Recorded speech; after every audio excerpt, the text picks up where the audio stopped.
As a child, Boris Johnson famously dreamt of becoming world king.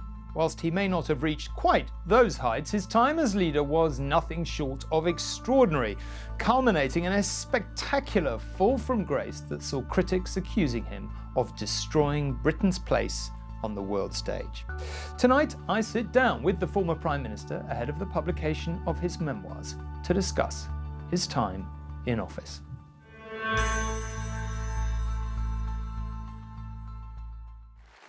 He's been called a political Houdini, with a talent for breaking the rules and surviving scandals against the odds. Do you regret your comments, sir? I want you to have a cup of tea. Skills, characteristics that took him to the pinnacle of British politics. The time has come to act, to take decisions, to give strong leadership and to change this country for the better. His political memoir shows few regrets and, one might argue, little insight. Let's get Brexit done. There's no doubt that he was loved by many until he wasn't. Boris out! Boris out! He takes aim at Brexit mastermind Dominic Cummings, successor Rishi Sunak, and even campaigning footballer Marcus Rashford. Many have questioned whether he had the character for the challenges of being Prime Minister. Does the truth matter? I think it does, and I think it's very important. Not least in an unprecedented pandemic. There was no party, no COVID rules were broken. His fictional party was a business meeting. And it was not socially distanced. In his book, Johnson remains unrepentant. He says the UK's heroic vaccine rollout wouldn't have been possible without Brexit, which drove the EU potty, he says. He describes apologising for Partygate. People had a right to expect better of their Prime Minister. As a catastrophic mistake.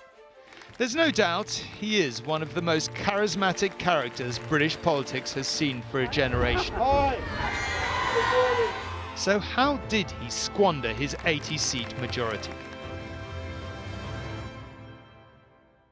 Today, Johnson speaks to me about the witch hunts, the plots, and how the whole damn establishment was set against him. Boris Johnson, thank you very much for joining me. In your book, you say that people have referred to you over the course of your career as a renegade, a buffoon, a thug, a bull in a china shop. How would you describe yourself? Or another way of putting it is, who is the real Boris Johnson? Well, it's perfectly true. Thank you very much, Tom, for having me on. It's perfectly true that there is plenty in Unleashed, the book I'm just bringing out, of self-recrimination. I try to examine the things I got wrong, but I also want to try to tell a story about what I believe in and about belief in Britain, which is really at the heart of the book. And so if you ask who's the real Boris Johnson, so my political identity is really defined by that belief. Somebody who is relentlessly positive, but also positive about this country. Well, let's talk about Brexit. Is, as you say, a defining part of your legacy.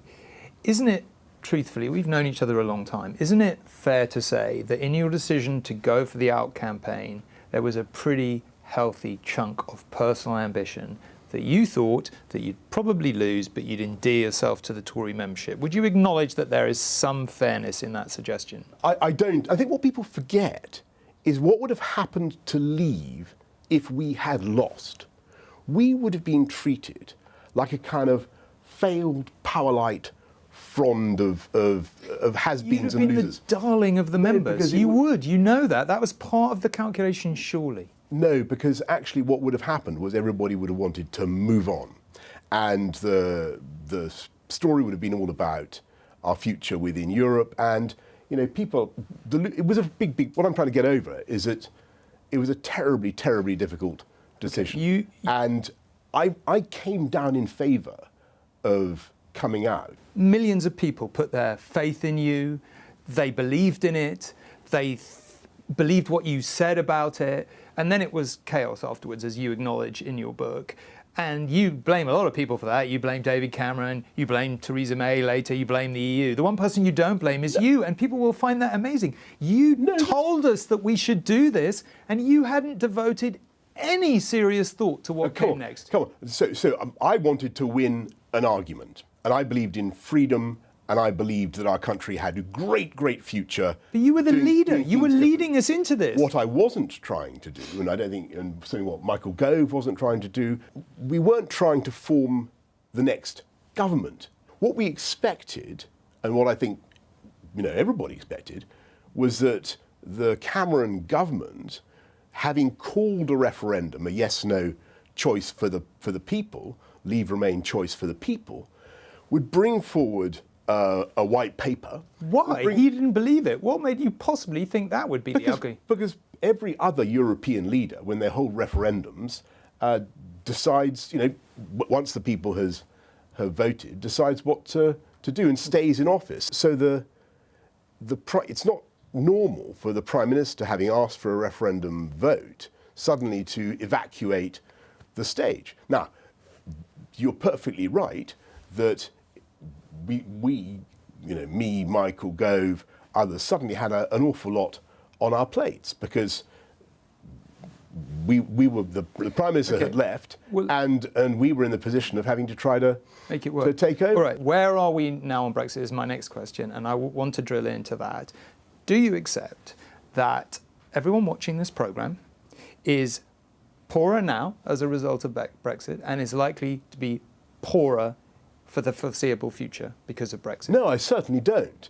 And let me just give you a statistic. To the Office of Budget Responsibility, the government's own, formerly your own financial watchdog, says that imports will be 15% down in the long-term future than they would have been, and exports, and that the size of our national economy will be 3.8% smaller. You're shaking your head, but these are the facts according to the Office of Budget Responsibility, which has now been looking at this for quite some time. That is an enormous sum of money. That is an enormous sum of money. Can I just try and respond on Brexit and the type of Brexit that I wanted and why I still believe in it? Because when I was Prime Minister, we faced an appalling pandemic. And then, thanks to the genius of British scientists, we got some vaccines. And there was AstraZeneca and there was Pfizer and several others. And because of the type of Brexit that we had negotiated, which we had fought for, let me complete this point, we were able to license those vaccines weeks and weeks faster than any other European country at a time when many, many people were dying every day. Said you could have derogated from the European regulation anyway. We would never have done so. We would never have done so. You could have we were in the EMA. We would have been in the European vaccine programme, and you know that fine well. But because we were out, we did things differently. And so by March 2021, we had vaccinated 45% of the UK adult population, and of the over 80s, probably getting on for 90, 100%, the EU had done 10%. That enabled us to come out of lockdown restrictions faster and, to your economic point, to have the fastest economic recovery in 2021 in the G7. And that was because of Brexit. Let's pick something else. Trade. This was going to be the great freedom. We've done 71 trade deals. 68 of them were rollovers from the EU deals. The others are tiny. We still haven't done a deal with America. We haven't done a deal with China. We haven't done a deal with India. Where is this great world you promised us? The India deal is coming down the track. The deals with America depend very much on what happens in the presidential elections. I'm sure you want to ask about. But if you look at the UK's economic performance since 2016, it compares very favourably with other countries that are still in the EU.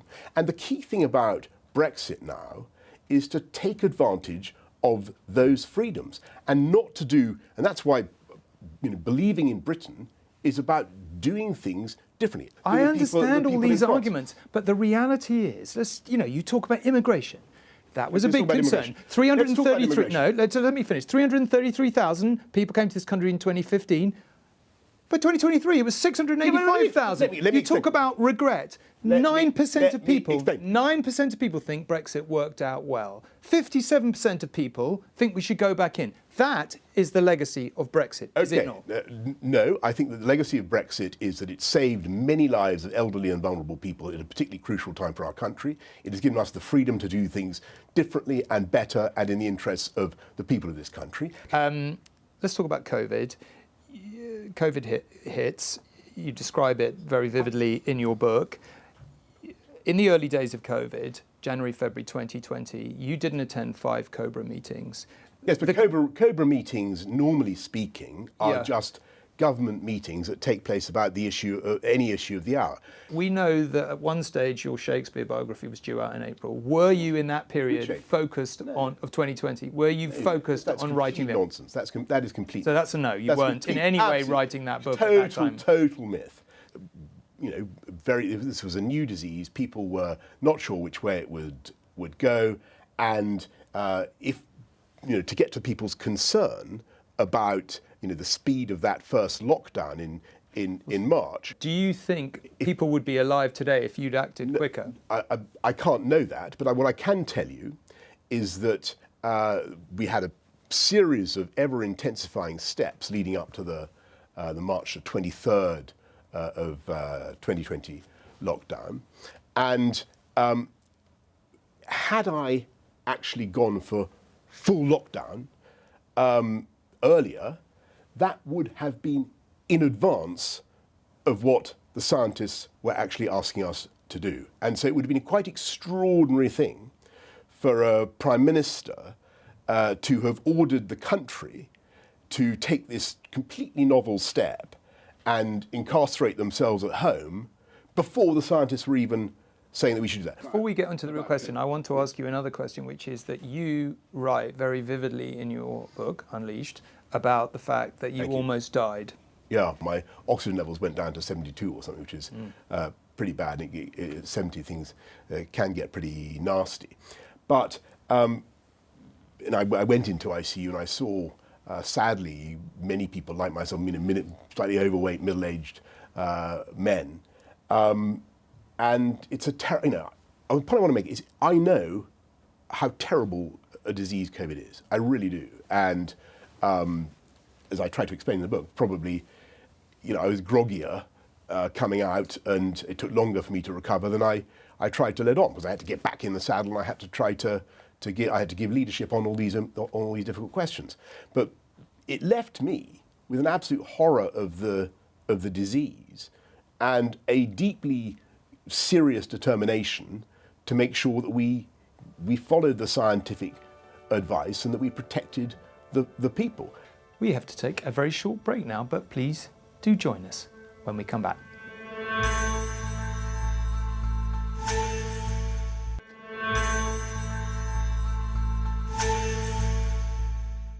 We need to obviously talk about Partygate.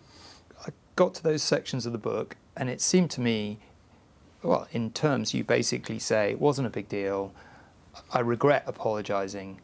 Is that really your position, that you regret apologising? No. That is what you say in the book. Well, let me explain what I said, because if you look at Unleashed, as I say, there's plenty. I've read it. I'm paraphrasing, but that's what it says. That it was basically a load of nonsense, and you regret apologising. Do you regret apologising to the Queen? Let me give you No, my own. answer that. Do you regret apologising to the Queen? Let me give you my own view. Well, if you answer my question, let's then perhaps go on to have your view. Do you regret apologising to the Queen? Look, I don't discuss my conversations with the Queen. That wasn't my question. My question was, do you regret apologising to the Queen? Let me explain what I meant by that observation, because it's very, very important. If you read the book, you'll see there's plenty of ways in which I deeply recriminate myself for things I got wrong.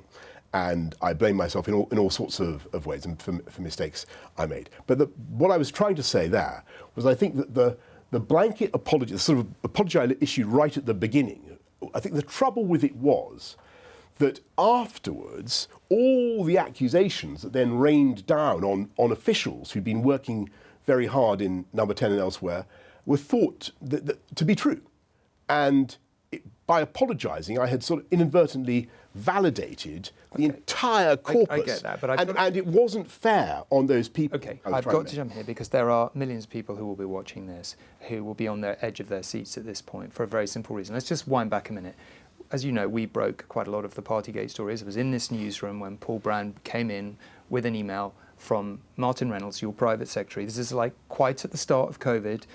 The rules have only just been adjusted after the first lockdown to say that you can only meet one person outside. But this is at a time where people are not being able to go to hospital to say goodbye to their dying relatives. People are dying alone. People are not allowed to go to funerals. People are agonisingly observe the rules. You have told us that people will die if we don't observe the rules. Yes. And here is your private secretary writing to over 100 people, inviting them to a party in the Downing Street Garden. Sorry, hang on and a second. People can't understand why you wouldn't be paralytically apologetic about that. Because I was at the time. If you remember what happened. But now you're saying, it wasn't a big deal. I shouldn't have apologised. Well, if you look at the reason the Downing Street Garden was used was because it was thought to be a much safer environment, and we had to maintain distancing. But look, we were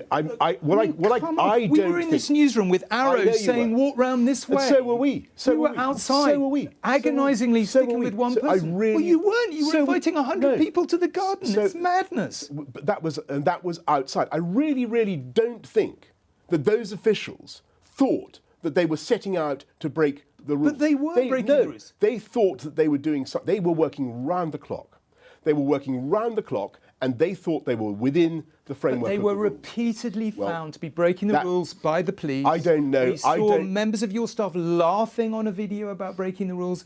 The reason I'm pressing this is that I just know there were people watching this programme who are really upset with you, and they want to know that you understand. Of course I understand it, and you can't say that I haven't been exposed to over the last few years to the full force of people's anger and indignation. I've got to press this. There were stories of drunkenness, physical altercations, and I'm like, I can't. There were stories, Tom, were those stories substantiated? I can only give you my honest opinion of it all now, right? Who investigated this thing?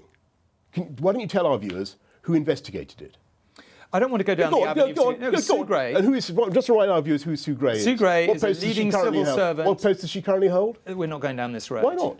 Because no one disputes the essential facts. I asked you about Martin Reynolds inviting 100 people. I will tell our viewers what post Sue Gray currently I know everyone knows what Sue Gray does. I'm going to tell them. This is unfair on Sue Gray, who is not here to defend herself. You are here to defend yourself, so I'm making... I'm so sorry. Well, let me just... I'm asking the questions on behalf of our viewers. She is the Chief of Staff of the leader. We're all well aware of that. This is what really began the slide for you. Well, let's address that. Okay? Let's address that, because I don't think we're going to agree on the other thing.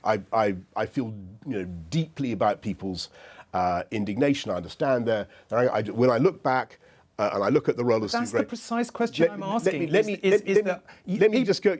I thought you were sorry, but in the book you're not. Well, I obviously bitterly regret mistakes that I made. But what I was trying to say is that by a blanket apology at the outset, I seem to inculpate everybody for every accusation, and you've just made several false ones just now, every accusation that was subsequently made. And they were made, by the way, by somebody who is now, what is she? Anyone remember? Chief of Staff of the leader of the Labour Party. What your critics would say about you is, this is the story of your life. You just don't think the rules apply to you. No, on the contrary. I think that so in July 2022, when I resigned, when Partygate had been running, and things had been very tough, don't forget that we were only a couple of points behind. One poll put us 2 points behind in the polls. I had a very positive agenda, which you will discover in Unleashed. We were getting on with a lot of wonderful things. We haven't got. And I have no. I had every hope that I would go on, and every prospect of going on to win the next election. I want to come to the legacy at the end, but just very quickly before we do that, some quick fire questions. Is Donald Trump telling the truth when he says he won the 2020 election? No. Trump or Harris? Who would you like to not see? not for a UK Prime Minister. I had good relations with Biden and with Trump. Job of a UK Premier is to be on the best possible terms. But you're not Premier anymore. So who would you? Yeah, I know, but but that's still the position. Okay. Who would you like to see as leader of the Tory party?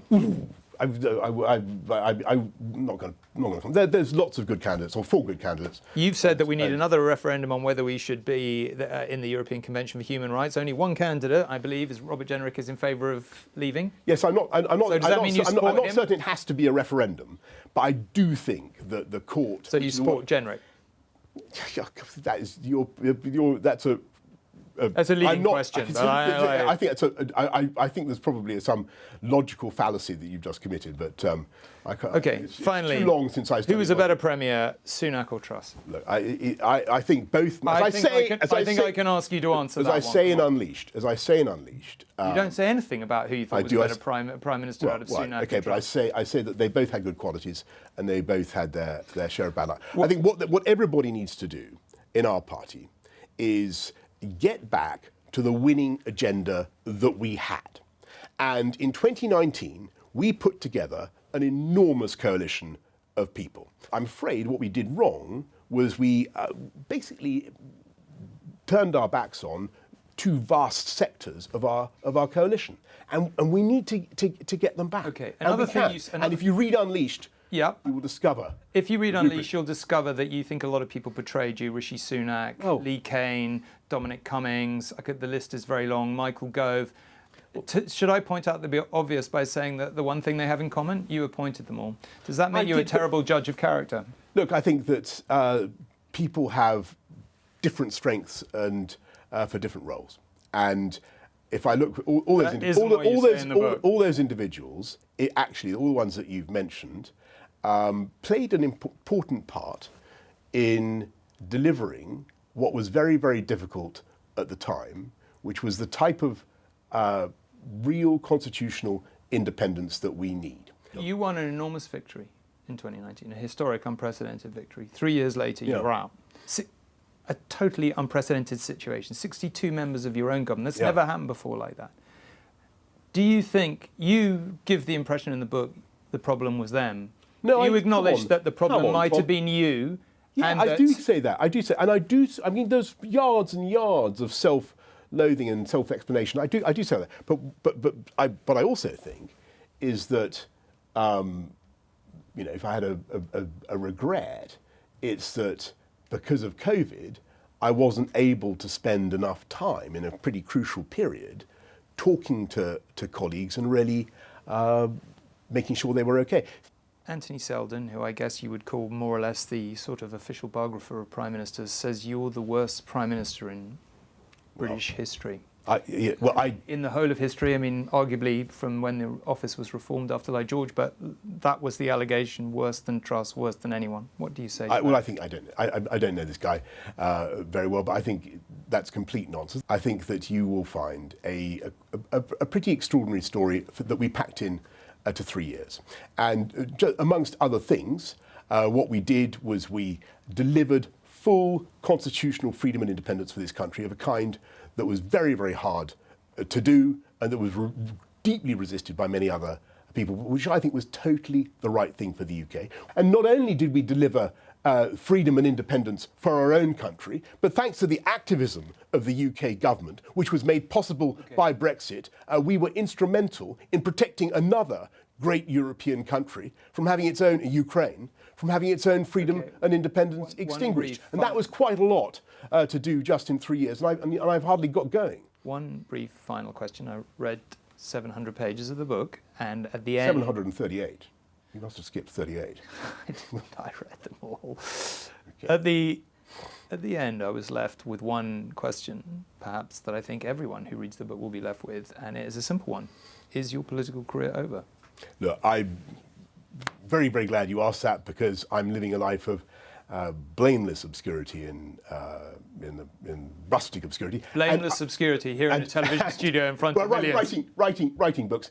And my chances of returning to politics I think I've said before, about as good as my being reincarnated as an olive, blinded by a champagne cork, locked in a disused fridge, or decapitated by a frisbee. But in any case, the answer to your question is possibly is to be found in the pages, the 738 pages of Unleashed, which is now Unleashed. I think I'll take that as a return is possible. Where is Unleashed? And, well, I think we're probably aware of the title by now, so I don't think you need to produce a copy, Mr. Johnson. Thank you very much indeed for Very giving good to us see you, the Tom. time. Thank Good you. to see you. Thank you. Thank you.